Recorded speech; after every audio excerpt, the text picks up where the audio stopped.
All right, free speech warriors, rule of law conservatives, anyone really who believes the law should be above day-to-day politics.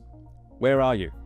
I'm talking about all you folks who convinced yourselves a second Trump presidency would be better for civil liberties than the scary, censorious, mostly geriatric Democrats. Where are you now? Why aren't you speaking out?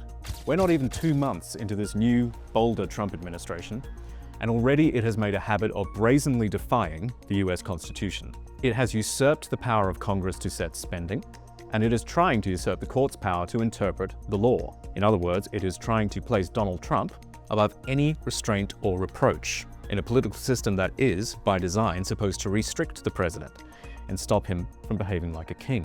It has also been steadily attacking the civil liberties of those it does not like. And give Trump credit. He has done a wonderful job so far of picking easy, unsympathetic targets. Watch this propaganda video the White House published. There's really no other term for it.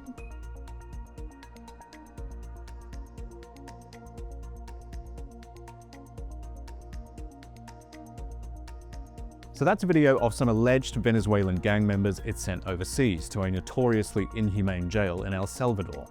Emphasis there on alleged gang members. All we have when judging whether or not the men in that video are in fact all violent gang members is the Trump administration's word. Have we actually established that they are violent criminals deserving of this brutal treatment? No. The administration's claims have not been tested in court.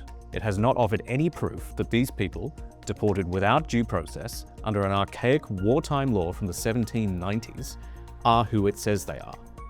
We're just being asked to accept the word of a government that has already, in a mere 2 months, demonstrated a willingness, an eagerness even, to lie through its teeth. At the same time, we've heard from lawyers representing some of these men, insisting they are not criminals, let alone violent gangsters. One such man is, according to his lawyers, an innocent LGBTQ Venezuelan who turned himself in to authorities at the American border and applied for asylum the proper, legal way. The government saw his tattoos, decided they were gang-related, and then shipped him off to the squalor of that hellhole prison in El Salvador without a hearing.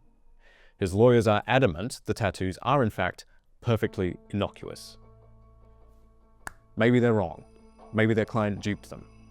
The point is, we don't know one way or the other because the government's claim was never adjudicated. And the sense you get, listening to the rhetoric out of the White House, is that it doesn't really care one way or the other. It's perfectly happy to deport people who have done nothing wrong if that is the price of imposing its policies. Ask yourself why that video you watched before was even produced in the first place. Ask yourself why the White House previously published, and I kid you not, what it called an ASMR video, featuring the sound of migrants' handcuffs and chains jingling. It's cruelty porn. It's performative, it's theatre. And it's the kind of visual language we would normally associate with a police state, not the self-described land of the free. Now, you can favour a police state, absolutely you can. But don't insult anyone's intelligence, least of all your own, by pretending that is freedom. It's the opposite. So, let's ask again. Where are you, free speech, rule of law conservatives? Why so shy all of a sudden?